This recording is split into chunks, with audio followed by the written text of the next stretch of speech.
Guys ये बात है उस समय की जब पूरे फ्री फायर वर्ल्ड का माफिया वाइट ट्रिपल हुआ करता है, लेकिन इसकी दुश्मनी राइस्टार, एडम और केली से बहुत ही पुरानी होती है।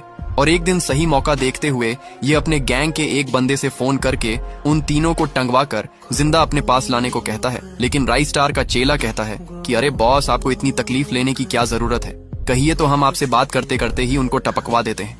लेकिन वाइट कहता है कि नहीं, वो तीनों मुझे जिंदा चाहिए। उसके बाद जैसे ही रात होता है तो वो लोग एक एक करके सबसे पहले एडम, फिर केली और उसके बाद राइस्टार को किडनैप कर लेते हैं। और सुबह होते ही उन तीनों को वाइट 444 के सामने लाकर बैठा देते हैं। अब वाइट 444 उनसे कहता है कि क्या बे मेरे पालतू पिल्लों, निकाल दी ना तुम लोगों की हेकड़ी, बहुत हवा में उछल रहे थे।